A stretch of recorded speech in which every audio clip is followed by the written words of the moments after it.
Welcome to Massive Passive Cash Flow, the podcast that guides professionals to financial prosperity. Join our community and let's start building your wealth. Here's your host, Gary Wilson. Hello, and welcome to the Massive Passive Cash Flow podcast. This is Gary Wilson, your host. Welcome back, everyone. We've got a great guest today, Sanjay Hegde from India is a trained pharmacist, but he's not going to talk to us about pharmaceuticals. Okay, we're going to talk about investing today. And interesting story. And then before we get into that, just a reminder, if you could please, if you haven't already done so, please subscribe to the podcast. It's on 30 different channels, obviously, namely, iTunes, iHeartRadio, several of them. And more importantly, if you haven't been to the website, go to the website, realestatewithgarywilson.com, click on the members area. And in there, you'll see if you're a member, you know what to do. Go to the left and log in, get everything there. And if you're not a member, go to the right. You can go in as a guest and let you do that for 30 days. There's 6 or 7 books you can get for free. There's calculators and spreadsheets and recorded webinars and everything you can imagine on real estate. Just a lot of information there, abundance of resources, website related resources too. The most important thing in that context though is the fact that we now do have trained investor agents all over the US and Canada trained to work with us investors. These are not regular realtors. They're trained to work with you and I. They know how to identify, analyze, and negotiate real estate investments. And they have the tools to identify them too, going under the radar screen. This is the coolest thing of all. They're not just using LoopNet and CoStar and the MLS. They're going directly to the owners using certain data scraping tools called data aggregators we have for them to use. We know who they are because we train them. The only place to get this certification is from us. So make sure you grab yourself a certified investor agent in the Global Investor Agent team. That's who you want. Okay. So in any case, without further ado, Sanjay, thank you so much for being part of this podcast. I know you're busy, and I understand you're on vacation too. So this is a special treat for us. So welcome aboard. No, thank you, Gary. I greatly appreciate the opportunity, and thank you for inviting me as a guest on your podcast. You're very welcome. I'm pretty sure that it's a weekend and it's pretty much getting closer. So I do really appreciate you taking the time to talk to me. I'm glad to do it. And this is a special treat for everybody because you have such a unique subject. So if you could start off, kind of give us a background for who Sanjay is, and then we can start in on some actual content, Absolutely, Gary. I think I have a pretty interesting background, and it was a pretty good journey for me. So I was born and raised in India, and I come from a middle-class family. Both my parents used to work, and it's a typical Indian thing, right? They moved to the U.S. in I think early 90s, and I was left alone in the United States, in India, because I had already passed the legal age to get in, and I was waiting on my green card. But at the same time, I was also in college doing my pharmacy, and I waited for almost 7 long years and came to the United States in the year 2001. Obviously, when I got here, I couldn't get a job as a pharmacist because I didn't have a formal education over here, and that also mixed with me coming here on February 21st, 2001. And, it was interesting that I didn't get my physical green card in my hands, which you normally get within 2 weeks. And I didn't get that. So it took me about 3 months before I could get it. And without that, I could not apply for my social security number. And without a social security number, you don't get a job over here. Mm-hmm. And guess what ends up happening when a man has a lot of time in his hands? He makes babies. So my wife gets pregnant, and I'm looking for a real job now. I really need one, right? So I end up taking on-the-floor job at a company called SAF, which is now part of Total. And it was a lithium battery company. I started over there on the floor, and then I became a mechanic. And I started off at like $7.25 out there. And I rose through the ranks. I then got into production supervisor, and then sales rep, sales manager, director of sales for Americas and Asia. So it was a sweet journey from doing, starting off at like $7.25 with 17,000 the first year to doing $250,000 now. So that was a fairly good journey for me. But one incident that really changed me was, yes, did I make a lot of money over the years? Absolutely, I did. Did I invest in properties? I did, especially single families. But at the end of the day, that one thing that changed me was when my son got into an accident and I was traveling on business travel. And that is one time when it struck to me that I got him one of the best cars. I got him some of the greatest things, the finest things that one money could buy.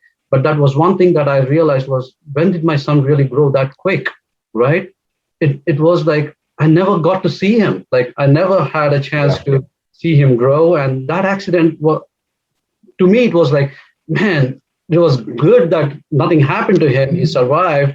So did the other, but the car was total, which is fine. I got him another one, but what would have had happened if I wouldn't have had got to see him later on, right? Yeah. So that was when it changed, and I felt I really need some time for myself, and I really need to spend more time with my family. And that is what this multifamily investments and getting into this, that's pretty much what and how Blue Ring Investors came into place. Yeah. Well, okay. Now, I see you created a company called Blue Ring Investors LLC as a result of your path and your journey in the States. So if you could tell me how did that come about, and what exactly is that? Okay. So Blue Ring Investors is a company where we invest, we syndicate as well as we invest. So I invest as well as I syndicate for multifamily, senior housing, and student housing asset classes. So that's pretty much what we do. Okay. What makes those? I mean, I've of course, I'm an investor too, and I've mainly done multifamily housing, and we started getting into the senior residential as of late because there's such demand there. But collectively, between those two plus the student housing that I've not done myself, although I have clients who've done that, what makes those such great investments in today's market? Very good question. Because if you really look at it, we all need, let me take each of these asset classes. So if you really look at it, we all need a place to stay, right? When I first came to America, I started off in a rental house. It was a decent house, but at the end of the day, I also noticed that it doesn't matter how clean you keep it. If your neighbors don't keep it clean, you start seeing roaches and things around. So I learned one thing is that, okay, we all need a house, but what is more that we need? We want a safer, cleaner living place, right? Mm-hmm. And that is what I see, that when you can bring that to the table, there are people out there who are willing to come and stay there. And I get the satisfaction that I'm giving someone a really nice house. And, it's the same thing, while making money. So that's the beauty of it, right? Right. Senior housing, I also see that, and there's always demand for clean housing, right? With senior housing, I always look at it as, it's interesting that the world of science has done, right? It has improved your longevity now, and people in the, I think, 1950s or 60s, they would live till probably 55, 60. Now they live to 75, 80, and it's just going to grow. It's just going to multiply. So the millennials, if you really look at it, it's going to be a huge influx of them coming in, and they all need a place to stay. And obviously, the best thing that we can do for them is give them a safe, clean, real nice housing so that they can, leave this place peacefully. So that's definitely that. It's a growing market.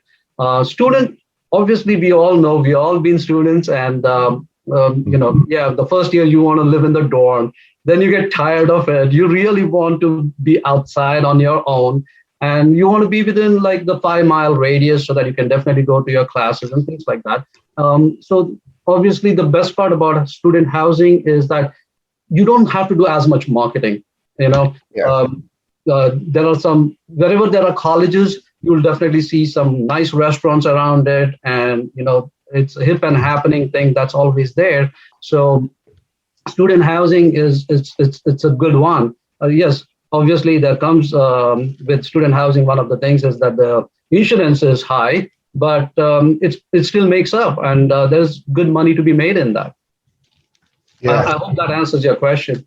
It does. And what's interesting is we've actually studied student housing. When I had a client years ago, they had something like 900 units, and he was retiring. He was in his 80s, and we helped him basically set up a REIT, and he was the principal of the REIT, and the REIT bought his properties, so he was able to cash out, we get the capital out of his properties, but maintain control through the REIT.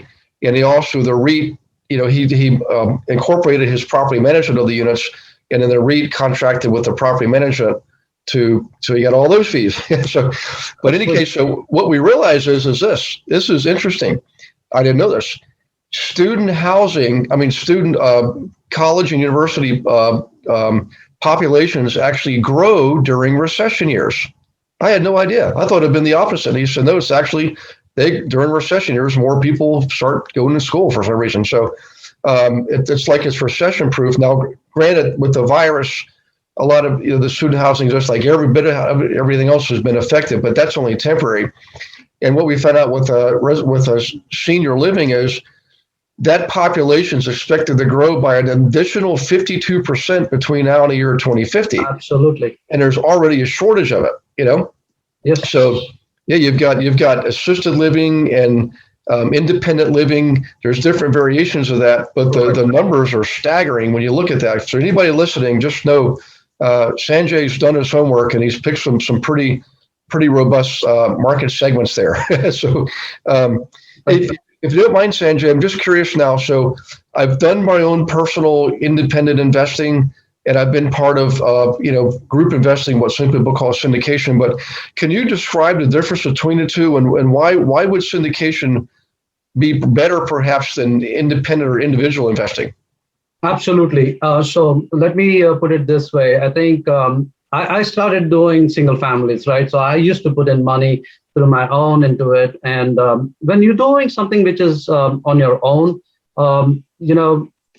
you are completely liable for every single thing, right? Whether it is you are on the loan, then you're trying to do everything by yourself. Syndication and multifamily or any of these things that we do, this is a team sport, right? So you don't do it by yourself. You do it with experienced people. You're always working with people who have done this before, like my sponsors as well as my team. Overall, if you really look at it, we have like somewhere close to like the 2,000 plus units that we have experience with, right? So that is the experience that we bring to the table. So when you are trying to put in your hard-earned money into something, would you not rather be working with somebody who's well experienced and knows what he's doing more than anything else? This is not your, like from a like if you're an investor, the first thing that you want to really do is not get into that nitty-gritty management part, right? You want to really sit back, be passively invested in it, and let that earn money for you, right? Yeah.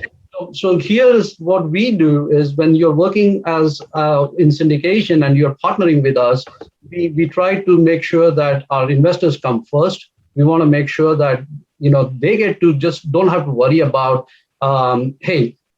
bringing in the right kind of property management company, trying to run around for the loans, trying to vet for the property, do the due diligence for the property. Like when we go out, we definitely take out our entire team with us. We take our electricians, we take our plumbers, we scope it out properly, making sure that there are no leaks, everything looks good. It's everything seems to be based on the code. And that is not something that anybody else wants to do, right? Yeah. The good part about syndication is you can be in any part of this country and still own a property anywhere. right? Like I have properties in Omaha, I have property in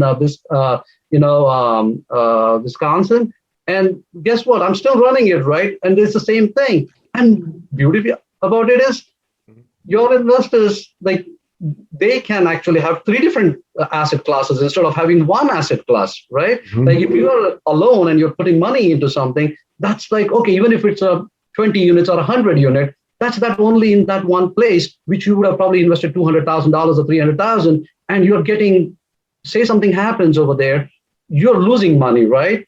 Over here, that's the case. You got to divide that money, put it in like different asset classes. Now, how many of them can say, I own a student housing, I own multifamily and a senior housing, right? Because your money is all over the place. Now, that's the beauty of it. And that is something that you can do. That's the value that comes in when you are working with syndicators versus doing it by yourself. I hope that is interesting. Absolutely, that was a great description. And what's really cool about it is you're passionate about that. And I do agree. I know there have been times when I had as many as 7 businesses, my own business that I built and running. It was crazy. I'm like, well, how am I going to have? I was not investing at the time because I was too busy. And that's when I was approached from this gentleman from Wall Street with this. I said, that's actually kind of what I need right now. And so in any case, I appreciate the description because it's you definitely want to protect anybody here listening. I would never say that real estate is an end all be all. It should be a part of your investment portfolio. You should have some money in other commodities, and it's easy to use mutual funds in the case of stocks and bonds. Well, with real estate, syndications are a great way to participate with less cost. When you invest in mutual funds, there's typically a lot of overhead there, right? There's a lot of expense that has to be paid for.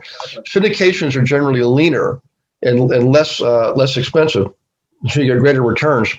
But when it comes to the syndicators, and you're doing that yourself, I've done that too.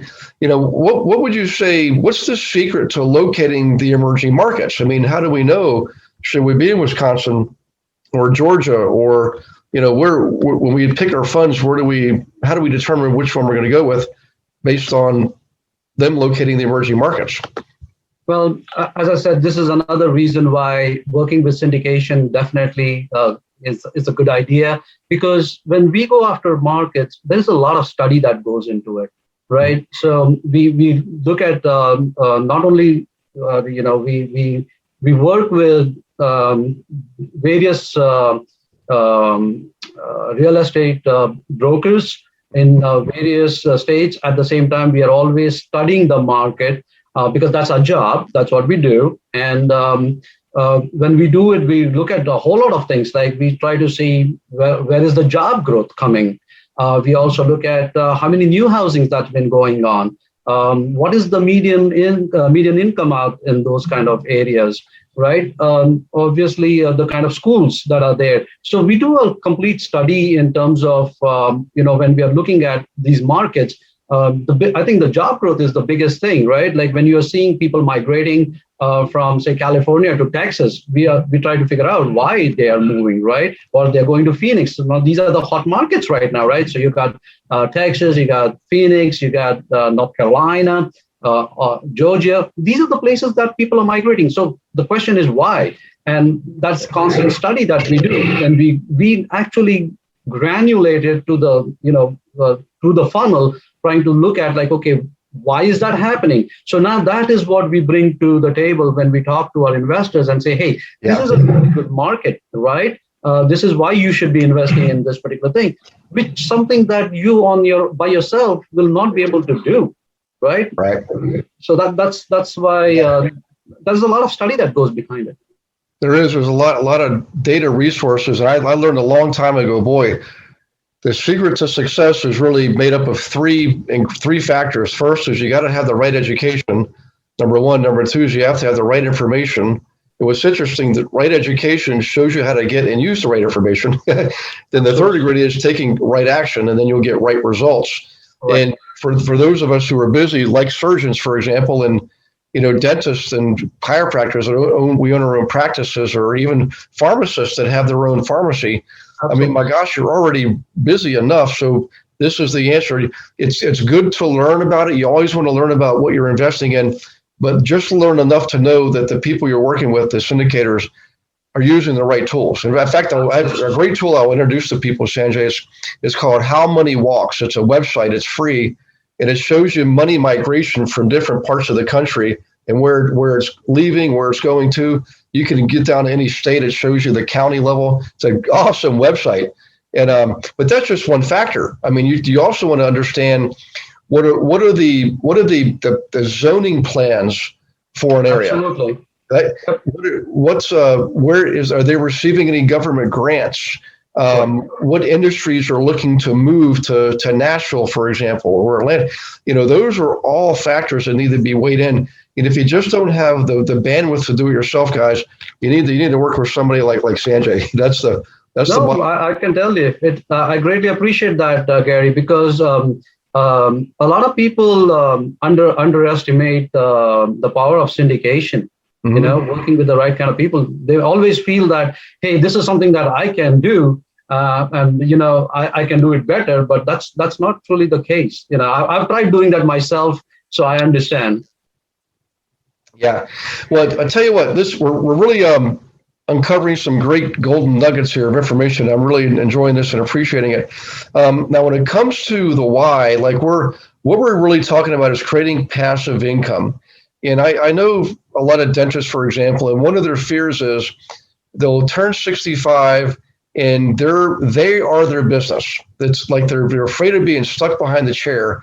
And yet, if they can just carve out a little bit of time, early on, maybe after 10 years after school, maybe in their 30s, to start investing, and they do it this way, it is truly more passive. What can you tell them? Why is creating this passive income key to retiring early and being able to enjoy their lives? A very interesting question, Gary. And you said dentist, so let me explain to you. I also do consulting for dental offices. And let me put it this way. As I said, I was always working as the director of sales for Americas and Asia and vice president of sales. It was a battery business, but again, it's sales business and things. And sometime in 2014, 2015 timeframe, one of my childhood friend, who's a dentist in Pennsylvania, she happened to come over, and she had bought her practice about 5 years ago. It wasn't doing that great, but and she's from NYU, and it's a great college, and she's a smart woman, and she's a very good dentist herself, right? But the thing is, when it comes down to dentistry, they teach them dentistry, they don't teach them business. So they're really good at their craft, but they are not good at business. And she came to me asking, "Hey, Sanjay, this is my situation." And I said, "What kind of marketing have you done?" So she said, "Well, this is what I've done." And I'm like, "That's not marketing." And she was like, "Okay, can you help me out?" And I did that for her, and it really came out well. So she was like, "Hey, can you help me with, the admin part of it," which I did. And then she felt that it was really doing well. So she asked one of her friends if I could help them. So I started working with them. One of the things that I really learned, it's very interesting that, dentists and surgeons, every one of them, they work so hard for making their patients feel comfortable. Yeah. And they get into a lot of discomfort where just to make their patients comfortable. Imagine working in somebody's mouth, which is like this small, and you got to put your hand in there, try to work through that, make sure that they don't swallow something. It's a high pressure job, stressful. You're sitting in awkward positions to make your patients comfortable. And guess what comes with that? You get carpal tunnel, your back starts hurting you, and all these things. And end of the day, you also have to understand, you take all these things, you're in a confined room, you take all these things home. With that comes, guess what? You've gone to dental school. Dental schools are not cheap. You have that student loan to fill. Now you got a family to start off with. If you're a surgeon, if you're a doctor, obviously you have put in a more number of hours. Now, by the time you get out of being a surgeon, you're around like 30 plus, right? Now you're going to get started with your life. But at the same time, you have all these other things that come in. where do you save the money now? Are you going to get yourself into saving money for your retirement, which is what, 401k? That what are you going to put in, which is only $19,000 or $21,000, and that too with a fluctuating market that you're looking at, which you don't know where it is going to end when you retire. Does that give you that comfortness of retirement? No. So that is where multifamily or these asset classes that I'm talking about brings you that passive income. It starts from day one, because guess what? Real estate is something that one person cannot create, right? You cannot expand the land. There's so much land, and there's only so much of housing that you can have. People want to live, so there is a place to live, and you get money from day one. Especially the way we do our underwriting, and when we do negotiations with our with our sellers, guess what we do? We don't go with pro forma numbers. We go with actual numbers. It's like, what is this particular property generating today? Not what is going to happen tomorrow, but today. So that's what we focus on. And that's how we negotiate and get the best deals, so that when we stabilize the property and we take it to the market rent, the investors are going to get the money. And guess what? It starts from day one, because your rent starts from day one, right? You're already buying a property that's cash generating. So it's a no-brainer, right? So you're accumulating over a period of time. And guess the beauty of it is, it's the back end, because we don't go into any properties that doesn't have a strong back end, right? So say 5 years, 6 years, and you've done a pretty good job of improving your net operating income, and you have that property, you know that the asset class is in a nice A, B, or C class area, which is going to bring you the best cap rate. And when we sell that particular property, we share that profits, right? That's where the beauty is. That's where you make a big money. So you cannot get that kind of returns in stock market or bonds. Right. I'm not saying that they're not something that you shouldn't be putting your money in, obviously, but this is also another place where you can actually earn passive income from day one. And guess what? The tax benefits you get out of it, that's amazing too. Yeah. The thing I always like about real estate is I'm a very conservative person. And unlike stocks and bonds, real estate is a tangible income producing asset. It's an actual physical, tangible asset. So even in syndications, the underlying holding, the underlying investment is a tangible asset. It's brick and mortar. And I've seen, this is my fifth cycle that we're in right now. And I've seen, companies disappear. I've seen stocks go to zero. I've never seen any property ever go to zero, not one. And by the way, for anybody who's concerned about the economy, we're going to have a correction. It's a mathematical certainty. I would not worry about it, though. I know it sounds easy for me to say that because I've been through 5 of them, and I'm in a good position now. But the reality is I've never seen an ascending market not eventually go down. But at the same time, I've never seen a down market not go back up. So the key is just relax, study. Remember, education plus information plus action. Don't be hasty. And don't go pulling things out after things drops. That's when you're going to lose money. If it's a good long-term investment, it'll come back. And then with real estate, absolutely, I've never seen real estate not come back. Absolutely. Yeah. Hey, Sanjay, we're getting close on time here, but if you wouldn't mind, since I happened to mention the word economy and things like that, is there a timing consideration here? Like when it comes to syndication, there's the consensus is we feel like we're at or near the top of this market.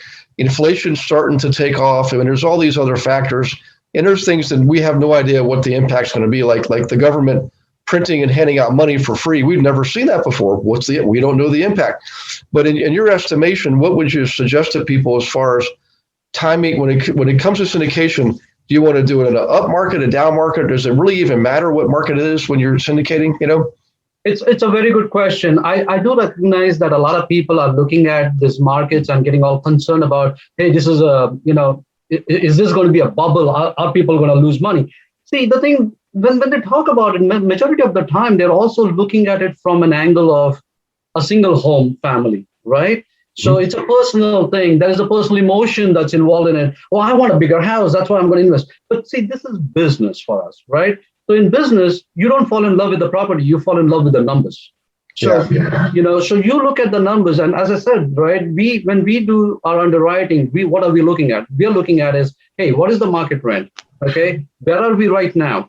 What would I need to do to get into the market rent? Now, will I invest $10,000 in upgrades for something if I don't get a return of $200? No, right? It's a 1.5 ratio, right? So I would definitely like to put in, okay, if I want to get to the market rent, I'll have to figure out what is the amount that I really, truly want to put in. Not go crazy about it. You don't want to build a Taj Mahal out there, right? You want to make sure that it's a safe, nice place where people will live and you can get it to the market rent. So guess what happens? We are very much like you, Gary. I'm a very conservative underwriter, right? When I do things, I always want to make sure that it's reasonable, and at the same time, I can get it to the market rent. I always buy properties that has some value adds. That's the key to us, so that our investors get their return on investment. So from the market perspective, if you really look at it, that doesn't affect us as much. So I would not worry so much about it from that angle. And if somebody wants to really talk more about it, I can definitely, they can reach out to me and I can explain it to them exactly how we do it. Yeah. You know what, if you wouldn't mind, I know everybody's hanging on the edge of the seat trying to figure out how can they get a hold of you. So we should probably let them know what's the best way for people to reach you. A website, report, chapter in a book, anything you can do to connect with people. Absolutely. That's a wonderful question, Gary. So people can definitely reach me on my website, www.bluerinvestors.com. I'm also on Instagram, Facebook, and LinkedIn. Definitely they can reach me. But the beauty about one of the things that I would really encourage all of your listeners to do is go to my website. There is a white paper that I've put in, which is a free download. It's a very simple one-page thing. It's 9 good reasons as to why they need to invest in real estate, especially with Blue Ring Investors. So it's a really good one. Also, they will have to subscribe, which only means is that they'll have to put in their email address and their name so that I can send them out the other thing that I'm working on, which is a 60-page book, which gives a clear understanding of how syndication really works so that they can, read the 60-page book at their own leisure. It's going to be a digital download that we will be giving out for free. But this 9 reasons why is a quick snapshot as to hey, is this even for me? And I've made it even more easier. There is a Calendly link on my website where they can actually schedule a call with me so that we can actually have a discussion and see if, I would like to understand. Everybody's investment strategies are different. I would definitely like to understand what their investment strategies are and what their expectations are from their investment so that I can actually sit down and have that understanding and tell them if this is the right thing for them or not. Wow. Well, that's a pretty good offering there. So everybody, please remember this. It's bluerinvestors.com. So that's blue, the color blue. Ring, like the ring you wear on your finger, and investors, well, that's you and me. So bluerinvestors.com. Get the white paper, set up you can get a consultation directly with Sanjay, and it's Sanjay, okay?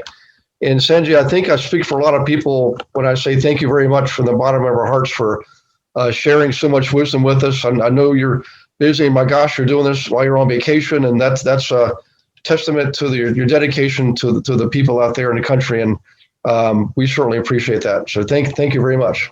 Thank you very much, Gary. I appreciate you taking the time to ask me the questions. I hope I did bring some value to your show as well as to your listeners. And I want to thank all of the listeners for taking the time to listen to this podcast. So thank you so very much, Gary. You're welcome. For all the listeners, remember, go to the website, bluerinvestors.com. And while you're online, once you've done that, go over to realestatewithgarywilson.com. Click on members area. Go into if you're not a member on the right-hand side, you can go in for free. All right. And click on the there's a community site you can click on, and on there you can see the investor agents in the country. And also you can go to globalinvestorgroup.org. Okay, that's a community site you can go to and see all of the investor groups around the country that we have. They're called global investor groups, GIG or gigs. There's a new gig in town. There's 32 of them, and we're adding several more. And you can find the leaders of those groups who happen to be global investor agents, certified investor agents trained to work with you and me. That's the key there. So go ahead and do that. Subscribe to the podcast. We'll see you on the next episode. In the meantime, everybody have a safe, wonderful week. God bless you and your families, and we'll see you next time. Bye-bye. Thanks for listening to this episode of Massive Passive Cash Flow. Be sure to go to realestatewithgarywilson.com to join our community and start building wealth today.